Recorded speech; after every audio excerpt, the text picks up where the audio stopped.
French revolution के बाद Napoleonic era में फ्रांस यूरोप का सबसे ज़्यादा पावरफुल कंट्री बन जाता है। बट 1815 में बैटल ऑफ वाटरलू होती है, जिसमें नेपोलियन बोनापार्ट इंग्लैंड के अगेंस्ट हार जाते हैं। नेपोलियन ने अपनी पूरी हुकूमत में अपने एम्पायर को स्प्रेड करते हुए यूरोप का पॉलिटिकल नक्शा ही चेंज कर दिया था।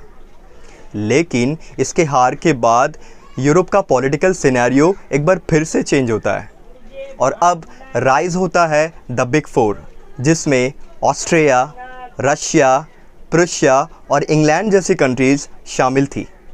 इन कंट्रीज़ ने मिलकर एक कॉन्फ्रेंस की, जिसमें फ्रांस जैसी कंट्री और नेपोलियन बोनापार्ट जैसे रूलर दोबारा कभी यूरोप के बैलेंस ऑफ पावर और इसकी सॉवरेंटी को नुकसान ना पहुंचा सके।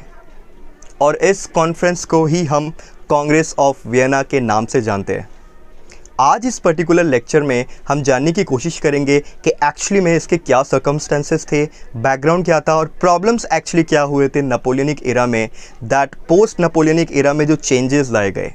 इसके बाद इसके बेसिक प्रिंसिपल्स के बारे में जानेंगे and last but not the list, इसका जो एक असेसमेंट था, जो एक रिजल्ट्स थे, उनके बारे में भी डिस्कस करेंगे।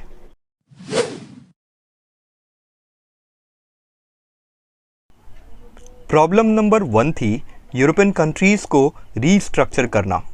इसका मतलब ये हुआ कि जिन प्रोविंसेस एंड टेरिटरीज़ नेपोलियन ने पॉलिसी ऑफ अग्रेशन परसू करते हुए अपने एम्पायर में मर्ज कर लिया था, वो प्रोविंसेस एंड टेरिटरीज़ वापस से उन कंट्रीज़ को दे दिया जाए जिनका वो हिस्सा हुआ करती थी। नंबर 2, जिन ओल्ड डायनेस्टीज़ को नेपोलियन ने ख़त्म कर दिया था, उन रॉयल डायनेस्टीज़ को दोबारा इस्टेब्लिश करना। नंबर 3, इस बात का ख्याल रखना कि फिर कभी फ्रांस ताकत हासिल करके यूरोप में पीस वायलेट ना करे। नंबर 4, उन कंट्रीज़ को कॉम्पेंसेशन देना जिनका नुकसान हुआ था नेपोलियन से जंग करने में। लास्टली, ये इंश्योर करना कि फिर कभी यूरोप में बैलेंस ऑफ पावर ना बिगड़े। अब इसके बाद आता है 3 बेसिक प्रिंसिपल्स। नंबर 1 प्रिंसिपल है प्रिंसिपल ऑफ लेजिटिमेसी। इस प्रिंसिपल के मुताबिक यूरोप में प्री रेवोल्यूशनरी एरा को दोबारा स्टैब्लिश करना था। जितने भी किंग्स और डायनेस्टीज़ थे प्री रेवोल्यूशनरी एरा में, यानी नेपोलियनिक एरा से पहले जितने भी डायनेस्टीज़ थे, उनको रीस्टोर करना। उसके बाद नंबर 2 प्रिंसिपल है प्रिंसिपल ऑफ कॉम्पेंसेशन।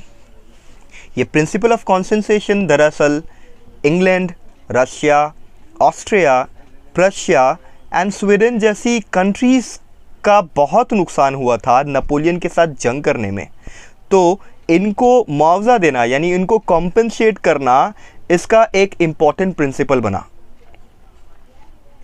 इसके बाद नंबर 3 प्रिंसिपल में देखते हैं दोस्तों, principle of balance of power, right. So इस principle of balance of power के मुताबिक ये इंश्योर करना था कि फिर कभी फ्रांस इतना ताकतवर ना बन जाए कि यूरोप के पीस को दोबारा डिस्टर्ब करे, और इसलिए फ्रांस की आर्मी को डिसमिस कर दिया जाता है एंड फ्रांस के इर्द गिर्द घेरेबंदी कर दी जाती है कि वो किसी भी तरह की रेवोल्यूशनरी एक्टिविटीज़ को ना कर पाए, राइट। अब इसके बाद हम एक छोटा सा असेसमेंट देखेंगे एक कंक्लूजन के तौर पर। नंबर 1 पे बात कर सकते हैं कि बिल्कुल इस बात को डिनाई नहीं कर सकते कि कांग्रेस ऑफ वियना के लिमिटेशंस भी थे। ये आर्ग्यू किया जाता है कि कुछ 4 या 5 कंट्रीज़ ने मिलकर, including England, Russia, Prussia and दूसरे जो कंट्रीज़ थी, उन्होंने मिलकर यूरोप के फेट को डिसाइड कर दिया। और इस बात में कहीं ना कहीं इनका खुद का सेल्फ इंटरेस्ट भी शामिल था। और इसका एग्जाम्पल हम यूँ ले सकते हैं कि टेरिटोरियल लिमिट को जो डिवाइड करना था, इसको भी मैनिपुलेट किया जाता है बाद में। ऐसा लग रहा था कि ये पहले से ही प्री डिसाइडेड था। इवन इससे इटली, जर्मनी एंड पोलैंड जैसे देशों को कोई फ़ायदा नहीं हुआ, बल्कि इनको नुकसान हुआ। इटालियन जर्मनी के यूनिफिकेशन को इससे प्रॉब्लम हुई थी। बट फिर भी ये कांग्रेस सक्सेसफुल रही थी। फ्रांस जैसे अग्रेसिव कंट्री के अग्रेशन को रेस्ट्रिक्ट करने में बहुत हद तक ये वियना कांग्रेस या वियना सेटलमेंट बहुत हद तक फ़ायदेमंद साबित हुई।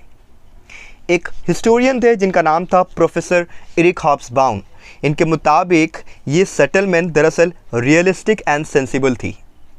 हालांकि इसमें नेशनलिज्म के एसेंस को ज़्यादा